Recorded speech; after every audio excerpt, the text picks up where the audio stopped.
یہ دیکھیں یہ شیشہ ٹوٹا ہے میری گاڑی کا. میں یہاں کھڑی ہوں, دروازہ کھولو, میرے جواب سنو, اور اب سوال کیا ہے تو جواب سننے کا حوصلہ رکھو.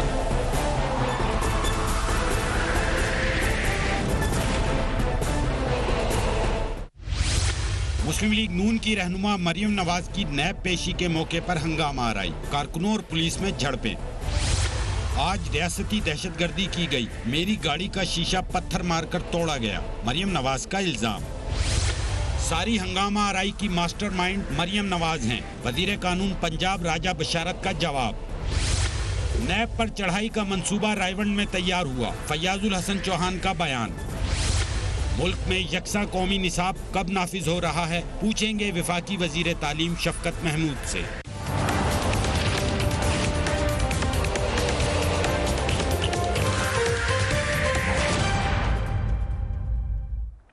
And very warm welcome to the show. Muslim League Noon کی رہنما مریم نواز نے آج نیب کے سامنے پیش ہونا تھا, مگر ان کی یہ پیشی ہنگامہ آرائی کی نظر ہو گئی. نیب لاہور کے آفس کے سامنے ہم نے سارا دن دیکھا کہ ایک میدان جنگ کا منظر نظر آیا.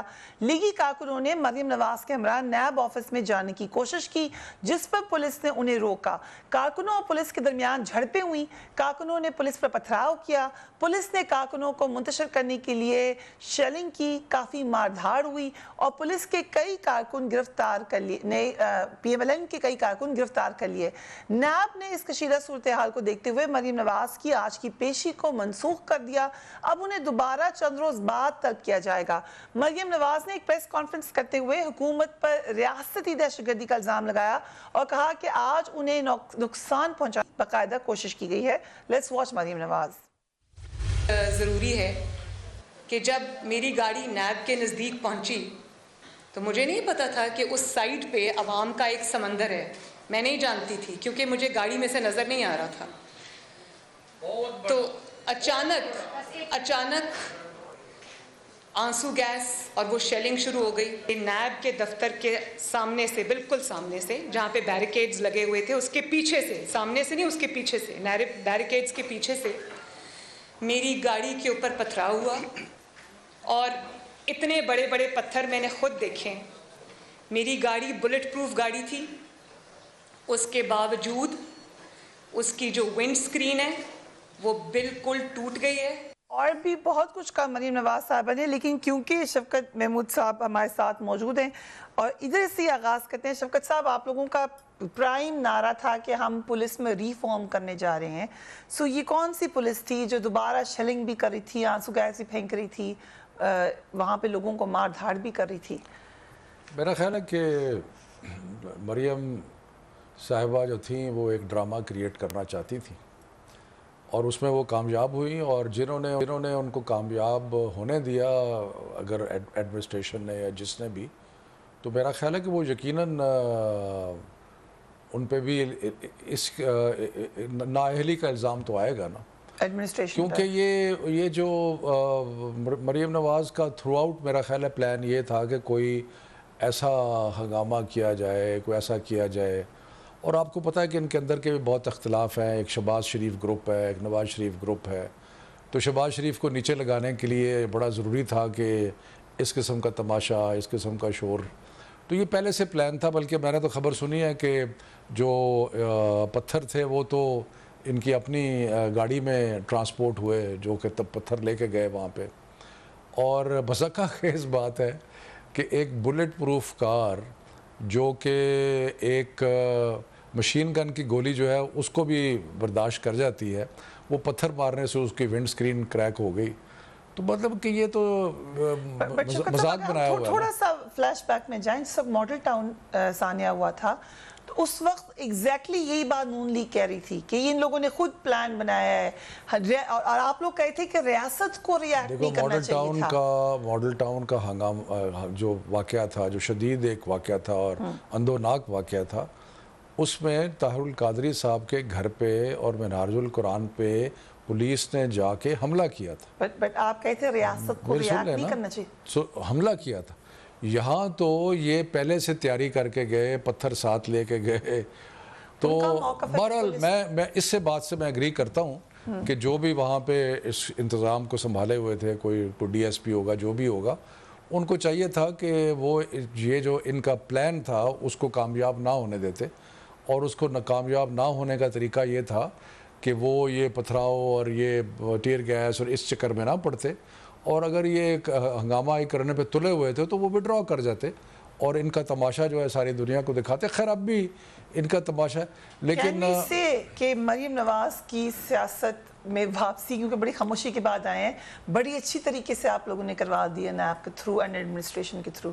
دیکھیں ہمیں تو اس کی واپسی سے کوئی فرق نہیں پڑتا، کوئی نہیں فرق پڑتا، نہیں سوال نہیں پیدا ہوتا، کچھ بھی نہیں ہے۔ پی ایم ایل این کا موقف یہ ہے کہ آپ لوگ کافی وہ بتا، آپ باتیں سن لینا کہ سمندر تھا ایک، لیکن دوسری طرف یہ میں ضرور کہوں گا کہ جو ان کی اندرونی لڑائی ہے، شہباز ورسز نواز اور شہباز ورسز مریم جو ہے، اس میں ضرور مریم نے ذرا اپنا پلڑا بھاری کیا ہے۔ تو اس سارے تماشے کا جو آپ کہیں امپیکٹ ہے، وہ انٹرنل جو پالیٹکس چل رہی ہے نون لیگ کی، اس پہ ہے، ہمیں کوئی فرق نہیں پڑتا۔ کیا پتا کہ یہ لڑائی نہ ہو، کیا پتا آپس میں معاملات ٹھیک ہوئی، تو ہم 2000 سے سن رہے ہیں کہ دو الگ الگ گروپس ہیں، لیکن پھر بعد میں جب مین معاملات ہوتے ہیں وہ اکٹھے ہو جاتے ہیں۔ ابھی how can you be so sure کہ الگ الگ ہیں؟ نہیں، ہمیں جو پتہ لگتا ہے، آفٹر آل سیاست میں ہے، لوگ ہمارے سے باتیں کرتے ہیں، نون لیگ کے لوگ ہمارے سے باتیں کرتے ہیں، یہ تو بڑا کلیئر ہے نا کہ اب مثلاً اس دن آپ فضل الرحمان کا بیان سنیں کہ فضل الرحمان نے کہا کہ جی میں رات تک نواز شریف کے ساتھ آن دا فون ان ٹچ تھا، اور نواز شریف صاحب ہمیں بار بار یہ یقین دلا رہے تھے کہ فیٹف کے بلوں کے اوپر اپوزیشن جو ہے وہ گورنمنٹ کا ساتھ نہیں دے گی، لیکن بعد میں کیا ہوا، اور اس نے کہا کہ شاید بغاوت کر دی لوکل لیڈرشپ نے۔ اب لوکل لیڈرشپ نے جس نے بغاوت کی وہ تو شہباز شریف تھے، جو خود آئے بھی تھے ہال کے اندر۔ تو اس لیے میرا خیال ہے کہ اس کے بارے میں تو کوئی دو رائے نہیں ہے کہ ان کی آپس میں بہت زیادہ اختلافات ہیں۔ تو اس جنگ میں میں سمجھتا ہوں کہ مریم ضرور آگے نکلی ہیں، لیکن جہاں تک حکومت کا تعلق ہے، مجھے تو صرف یہ افسوس ہے کہ جو موقع پہ جو لوگ اس چیز کو مینیج کر رہے تھے، ان کو چاہیے تھا کہ اس چیز کا سمجھ ہوتی، ادراک ہوتی کہ آج انہوں نے جان کے ایک لڑائی پرووک کرنی ہے اور ایک ڈرامہ کرنا ہے، تو وہ اس چیز کا موقع نہ دیتے اور وڈرا کر دیتے۔ ہم پھر کہہ سکتے ہیں کہ جو بار بار الزام لگتا ہے پی ٹی آئی پہ کہ آپ کی ایک کمزور چیف منسٹر کی کمزور ایڈمنسٹریشن ہے پنجاب میں، وہ دوبارہ نظر آئی آج؟ دیکھیں فریہ، ایک آئسولیٹڈ واقعے کو آپ لے کے ایک کمپلیٹ ایڈمنسٹریشن پہ جا رہی ہیں، ایسی بات نہیں۔ پنجاب میں بہت اچھے اچھے کام ہوئے ہیں، اور میرا خیال ہے کہ کووڈ کے معاملے میں جس طرح بزار صاحب کی ایڈمنسٹریشن نے پرفارم کیا ہے وہ آؤٹ سٹینڈنگ ہے۔ تو اس لیے یہ تو ایک تاثر ہے، اور میں کہہ رہا ہوں، بار بار کہہ رہا ہوں، میں جو گھر بیٹھے ہیں جو سینئر آفیسرز ہیں ان کی بات بھی نہیں کر رہا، میں کہہ رہا ہوں جو موقع پہ ہینڈل کر رہے تھے، جو ہو سکتا ہے کوئی انسپیکٹر ہو، کوئی ڈی ایس پی ہو، کہ جو موقع پہ ہینڈل کر رہے تھے ان کو اس چیز کی سمجھ ہونی چاہیے تھی کہ آج ان کا پلان یہ ہوگا کہ لڑائی مار کٹائی کرائی کوئی جائے۔ ایکشن ہوگا؟ اب یہ تو پروونشل گورنمنٹ اس کو دیکھے گی۔ میرا خیال ہے کہ اس حد تک ضرور میں سمجھتا ہوں کہ کوئی باز پرس ہونی چاہیے کہ یہ اجازت نہیں دینی چاہیے تھی۔ ریفارم، آپ کی اپنی کانسٹیچوئنسی لاہور ہے اور پولیس کو آپ اچھے طریقے سے جانتے ہیں، ریفارم تو نہیں ہوا پنجاب پولیس میں؟ یہ تو دیکھیں پنجاب پولیس میں بہتری کی بے شمار گنجائش ہے، اور جس طریقے سے انہوں نے شریف صاحبان نے اپنی پولیس کو اپنی ایک ذاتی بنایا ہوا تھا، اور ماورائے عدالت قتل کرتے تھے اور یہ کرتے تھے، کوئی ہزاروں کی تعداد میں شہباز شریف کے زمانے میں مقابلوں میں لوگوں کو مارا گیا۔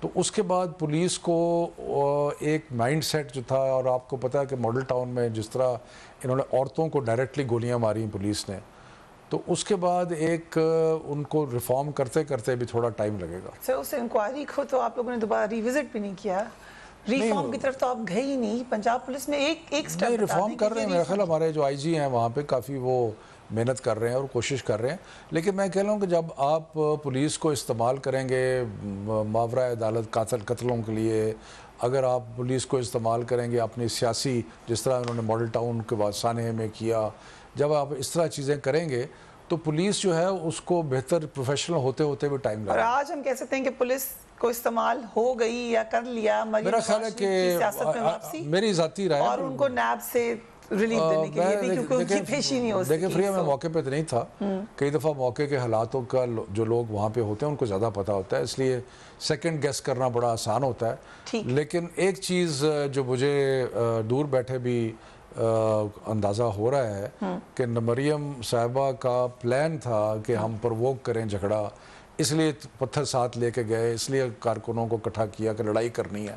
تو اس لڑائی کرنے کے جو پروگرام تھا اس کو اگر پولیس پیچھے ہٹ جاتی تو شاید اتنی کامیابی نہ ہوتی. ہمیں ایک وقفے کی طرف جانا ہے، لیکن یہاں بتا دیں کہ جو ہمارے لاہور بیورو رپورٹر اس کے اوپر کام کر رہے ہیں، انہوں نے ہمیں بتایا کہ ٹیکسٹ میسیجز کا ایک ٹریل تلاش کیا جا رہا ہے کہ کہاں کہاں سے لوگ آئے تھے، کون کون لوگ تھے، اور یہ پتھر بھی کہاں سے آئے تھے. سو اس کے اوپر انویسٹیگیشن ضرور ہو رہی ہے، کلیئر ہو جائیں گے معاملات. We will be back right after break.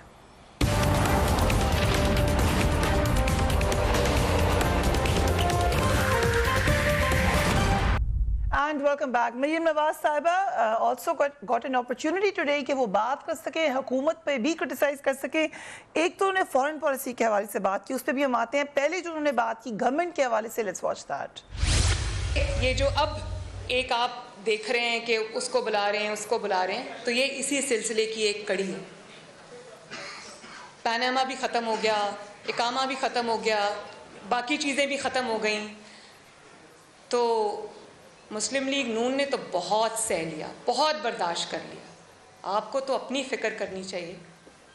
آپ کا کیا ہوگا جب آپ کو جو 6 مہینے کی مہلت ملی ہے جب وہ ختم ہو جائے گی؟ تو آپ تو خود اپنی زبان سے اس بات کا اقرار کر چکے ہیں کہ آپ کو 6 مہینے کی مہلت ملی ہے، وارننگ ملی ہے.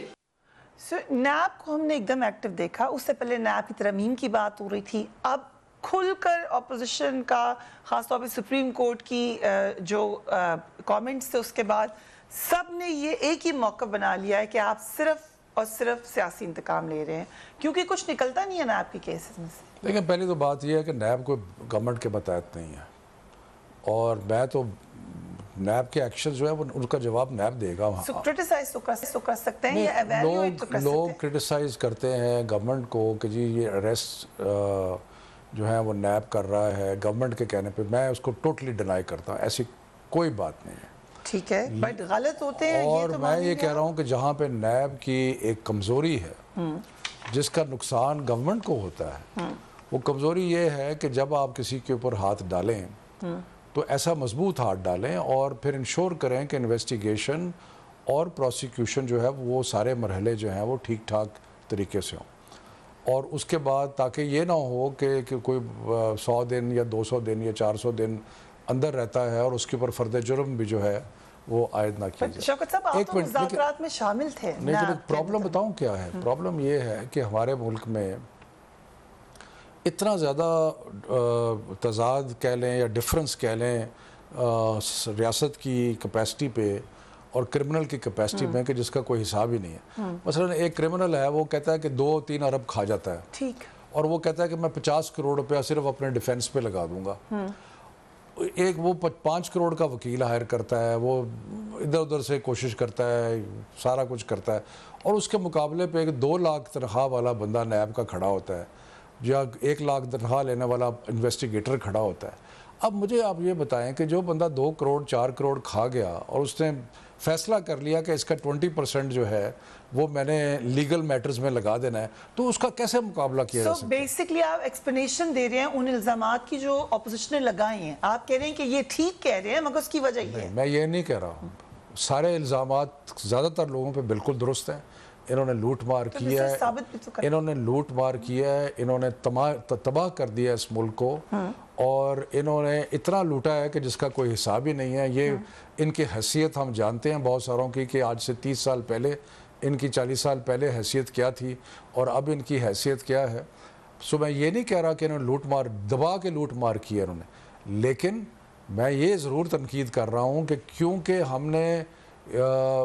نیب کے وسائل، نیب کی کیپیسٹی، صلاحیت وہ اتنی نہیں ہے کہ وہ ان کرمنلز کا مقابلہ کر سکے اور ان کے پیسوں کا مقابلہ کر سکے. اس لیے بدقسمتی سے یہ جو لٹیرے میں کہوں گا، یہ بن گیا مظلوم، اور ہر جس نے لوٹ مار کی ہے وہ اس نے سر پہ بازو رکھا ہوا ہے اور وہ حال کرتا پھر رہا ہے کہ میرے سے جاتی ہوگی، میرے سے جاتی ہوگی۔ جب ترمیم کے لیے بیٹھے تھے سب مل کر تو وہ موقع نہیں تھا نادر موقع کی ترمیم کی جاتی؟ دیکھیں نا، بات یہ ہے کہ ان لوگوں نے 10 سال میں کوئی ترمیم نہیں کی، 5 سال ایک پارٹی نے حکومت کی، 5 سال ایک نے کی۔ ہم نے تو ترمیم آرڈیننس کے ذریعے کر دی کیونکہ ہمارے پاس تو سینٹ میں وہ نہیں تھا۔ جب ہم ان کے ساتھ بیٹھے مذاکرات کرنے تو انہوں نے 35 ترمیمیں دیں، یعنی کہ اس میں جتنے لوٹ مار تھی سارے کو ابزالو کر دیا گیا، یعنی کہ یہ ایک فیٹف کی جو ریکوائرمنٹ تھی ملک کے لیے اس کو پورا کرنے کے لیے یہ ایک سپر NRO مانگ رہے تھے کہ ہمارے سارے مقدمے جو ہیں ختم کر دو۔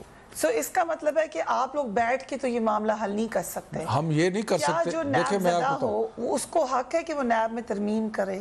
کیا اس کے لیے ایک الگ کمیٹی نہیں بننی چاہیے؟ ہم یہ بالکل نہیں کریں گے کہ ہم احتساب کا سارا نظام جو ہے برباد کر دیں۔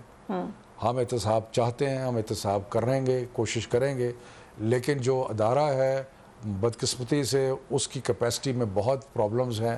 تو کیسے کریں گے؟ شوکت صاحب نعرہ تو آپ نے لگایا تھا، اب آپ اگر سب کو آپ کہہ رہے ہیں کہ کیپیسٹی نہیں ہے، لیکن جو بھی وجہ لوگوں کو تو نظر آ رہا ہے کہ لوگ چھوٹ کے باہر آئے۔ دیکھیں نا، بات یہ ہے کہ اگر ہم ساری انویسٹیگیشن اور سارا کچھ ان اداروں سے کرائیں جو حکومت کے زیر متحد ہیں، لائک FIA، تو پھر شور پڑتا ہے کہ یہ حکومت جو ہے وہ یہ اپوزیشن کے ساتھ زیادتی کر رہی ہے اور اپوزیشن کے ساتھ وکٹمائزیشن ہو رہی ہے۔ اب ایک انڈیپینڈنٹ ادارہ ہے جس کا حکومت سے کوئی تعلق نہیں ہے، لیکن اس کی کیپیسٹی جو ہے وہ مجھے افسوس سے کہنا پڑتا ہے کہ وہ ظاہر ہوئی ہے کہ وہ اتنی نہیں ہے۔ سو پھر دین what next?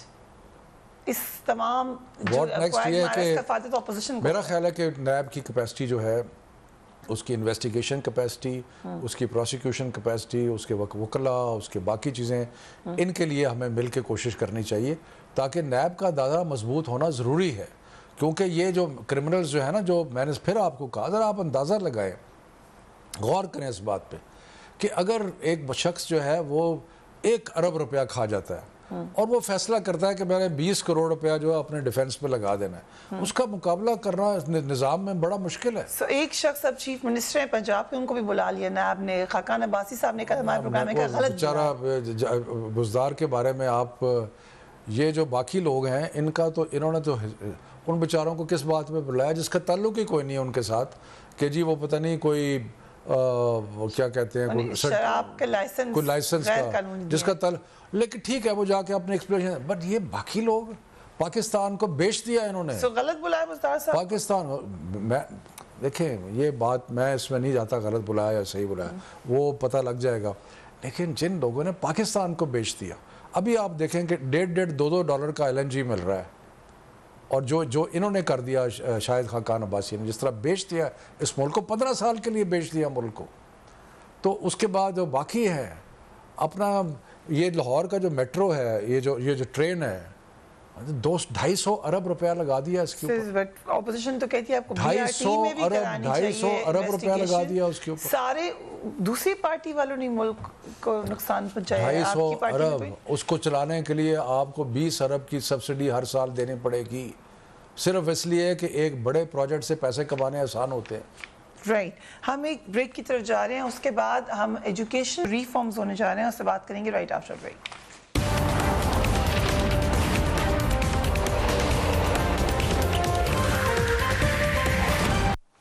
And welcome back. Education minister ہمارے ساتھ موجود ہیں۔ یکساں نصاب کے حوالے سے ایک بڑی ایکٹیو ڈیبیٹ ہوئی، اس کی میں کیا کیا خصوصیات ہیں ایک نظر ڈال لیتے ہیں، پھر شفقت صاحب سے سوال پوچھیں گے۔ یکساں نصاب کے لیے تکنیکی ماہرین کی کمیٹی بنائی گئی، تکنیکی ماہرین کی کمیٹی میں ملک بھر سے 70 سے زیادہ نصاب کے ہر مضمون کے ماہرین کو شامل کیا گیا۔ ان ماہرین نے صوبائی اور وفاقی سطح پر مشاورتی عمل اور کانفرنسز کے ذریعے نصاب کا بنیادی ڈھانچہ اور اس کی عملداری سے متعلق تجویز واضح کی۔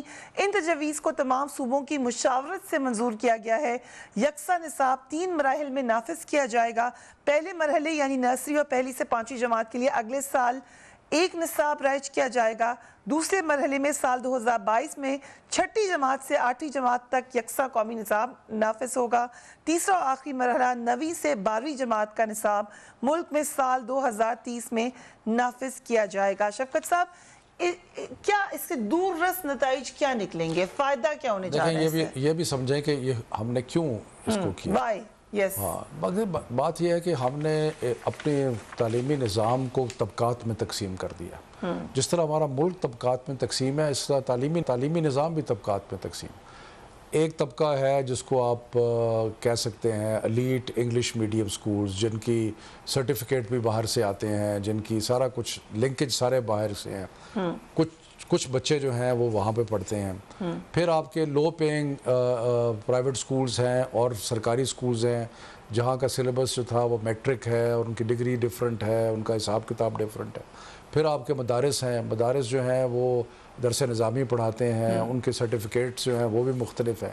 تو ہم نے قوم کے ذہن بھی تقسیم کر دیے، اور اس کے ساتھ ساتھ ہم نے ایک اتنی بڑی ناانصافی تھی اس نظام کے اندر کہ جو ایک چھوٹا طبقہ جو کہ ویسے ہی امیر ہوتا یا جو کہ افورڈ کر سکتا تھا ہائی فی پیئنگ ایلیٹ ایجوکیشن سکولز، کیونکہ آپ کا سرکاری زبان انگلش ہے، کیونکہ کورٹ کی زبان انگلش ہے، کیونکہ آپ کی کارپوریٹ زبان انگلش ہے، ہائر ایجوکیشن کی زبان انگلش ہے، تو یہ جو چند بچے ایک خاص قسم کی تعلیم حاصل کرتے تھے، یہ سمجھو کہ پہلے دن سے کامیاب ہو جاتے تھے۔ اور وہ جو باقی بچے تھے، جو کہ 90% بچے جو تھے، جو کہ یا کہ سرکاری اسکولوں میں پڑھتے تھے یا وہ مدارس میں پڑھتے تھے، وہ بیچارے جو ہے ان کو اس مقام تک پہنچنے کے لیے، ترقی کرنے کے لیے، وہاں تک مقابلہ کرنے کے لیے ان کے لیے ایک لیول پلینگ فیلڈ نہیں تھی۔ شفقت صاحب، اس کو بدلنے کے لیے صرف نصاب تو نہیں ہے، ٹیچرز بھی تو ہے، ٹیچنگ میتھڈز بھی تو ہے۔ نہیں، بالکل صحیح بات ہے۔ اس کو ہم یکساں تعلیمی نظام کی بات کر رہے ہیں، لیکن وہ ہے ایک 30-40 سالہ پروجیکٹ کہ جس میں آپ فیسلٹیز برابر کی کریں، جس میں آپ ٹیچنگ سٹینڈرڈ برابر کی کریں، لیکن ہر کام کی ایک ابتدا ہوتی ہے۔ اور ہم نے جو بگننگ کی ہے، جو ابتدا کی ہے، اور ساتھ ساتھ ہم کوشش کر رہے ہیں کہ صوبے جو ہیں وہ اسکولوں کے حالات بھی بہتر کریں، لیکن ابتدا یہ کی ہے کہ ہم نے کہا ہے کہ جو نصاب ہے، نصاب کیا ہوتا ہے؟ So private school, grammar school, state school, they will all have the same. نصاب کیا ہے؟ میں آپ کو ایک نہیں، نصاب کتابیں نہیں ہوتی، صرف نصاب ہوتے ہیں کہ بچوں کے لرننگ آؤٹ کم، یعنی کہ ان کے جو سیکھیں گے وہ کیا سیکھیں گے۔ سو مثال کے طور پہ ہم اگر یہ کہتے ہیں کہ جی کلاس 3 میں بچے کو حساب میں فریکشنز آنے چاہیے، ٹھیک ہے، سو آپ کیا کر رہے ہیں کہ آپ ایک پرسکرائب کر رہے ہیں لرننگ آؤٹ کم۔ آپ کہہ رہے ہیں کہ بچے کو کلاس 3 میں حساب کے اندر فریکشنز آنے چاہیے۔ اب وہ فریکشنز کس طرح پڑھائے جاتے ہیں وہ ایک علیحدہ سبجیکٹ ہے، لیکن یہ ہم نے اسی طرح ہم نے پرسکرائب کر دیا مختلف چیزوں میں، جس میں آپ سوشل سٹڈیز بھی کہہ سکتے ہیں۔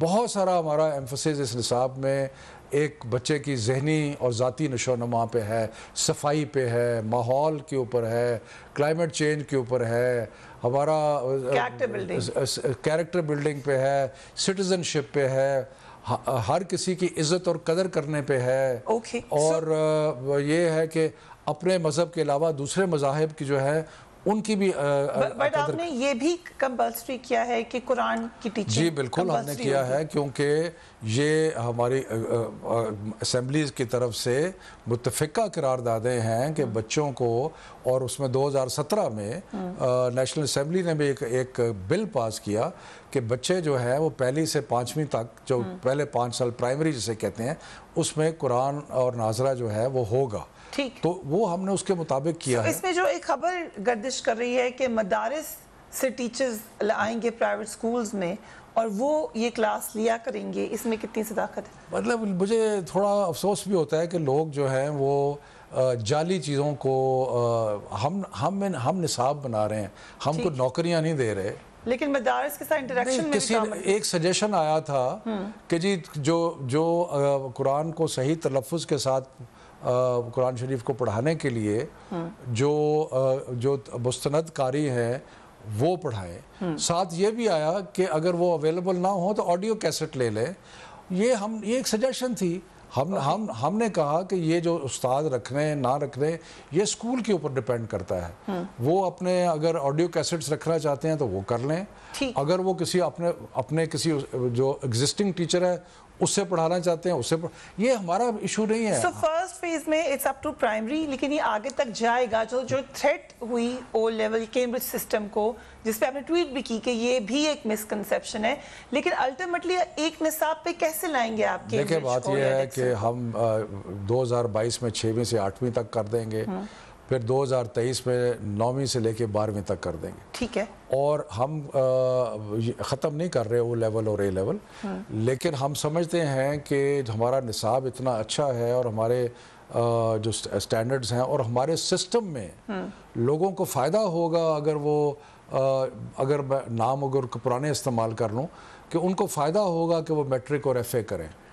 اور وہ خود انکریج ہوں گے, اس لیے کہ اس کا جو میڈیکل سکولز ہیں, جو انجینئرنگ سکولز ہیں, ان میں داخلے میں ان کو زیادہ میڈیکل میں تو ابھی بھی فائدہ ہوتا ہے. اچھا, جو بچے باہر جا کے پڑھنا چاہتے ہیں بے شک او لیول کریں, اے لیول کریں, بیکلوریا کریں, ان کو ہم پابندی نہیں لگائیں گے. لیکن میرا اپنا اندازہ یہ ہے کہ جب یہ جس طرح رول آؤٹ ہوگا تو میجورٹی سکول, ابھی بھی ہمیں بہت ساری میلز آتی ہیں کہ جو بچے او لیول کرنے کے بعد انٹرمیڈیٹ کا امتحان دیتے ہیں. یس, ایک بریک کی طرف جا رہے ہیں شفقت صاحب. We will be back right after break.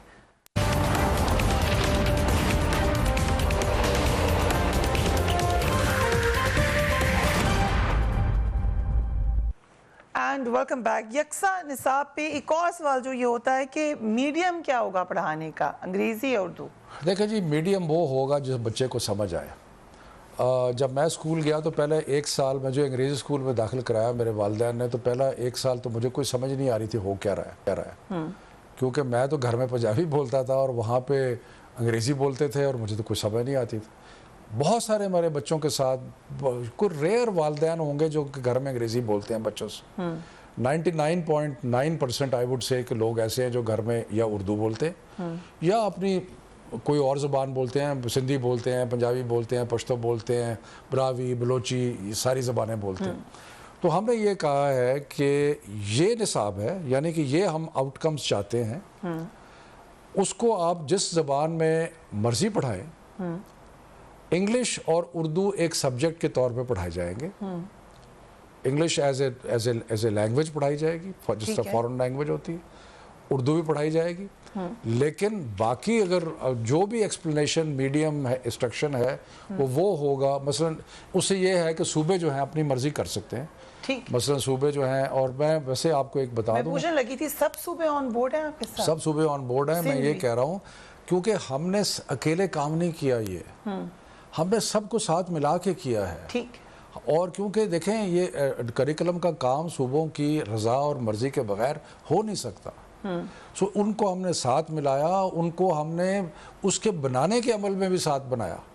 تو اس لیے اونرشپ ان کی بھی ہے کیونکہ انہوں نے ہمارے ساتھ مل کے بنایا ہے. ٹھیک, اگر ہم اب کووڈ کے اوپر بھی آ جائیں کہ کووڈ کرٹیل ہو گیا, لیکن سیکنڈ ویو بھی دیکھی ہم نے ملکوں میں, اور جو اسٹڈی آ رہی ہیں اس سے بھی لگتا ہے کہ یہ پھیل سکتا ہے. دیکھیں ہم نے ایک ڈیٹ دی ہے 15 سپٹمبر کی, کھل جائیں گے اسکول, اور اس سے پہلے ہم مختلف روز ہم دیکھ رہے ہوتے ہیں کہ اموات کی تعداد کتنی ہے, بیماری کتنی پھیل رہی ہے. اور اس کے بعد یہ کہ 7 تاریخ کو 7 سپٹمبر کو ایک فائنل ہم نے میٹنگ کرنی ہے صوبائی وزراء کے ساتھ مل کے بیٹھ کے, جس میں ہم ایک فائنل فیصلہ کریں گے کہ اسکول کھولنے ہیں یا نہیں کھولنے. اس کو ہم لے کے جائیں گے NCOC میں اور پھر NCC میں. یہ فائنل فیصلہ نیشنل کوآرڈینیشن کمیٹی کرے گی, جس کے اندر سارے چیف منسٹرز موجود ہیں, سب لوگ موجود ہیں. لیکن اس کا بہت سارا ڈیپینڈ کرتا ہے, کیونکہ دیکھیں 2 چیزیں ہوئی ہیں جس کو ذہن میں رکھنا ضروری ہے. ایک یہ کہ بچوں کا بہت نقصان ہوا ہے, 6 مہینے ان کو تعلیم نہیں مل رہی. ہم نے ٹیلی اسکول شروع کیا, 70-80 لاکھ بچہ وہ دیکھتا ہے, لیکن اسکول کے کلاس روم کا مقابلہ نہیں ہے.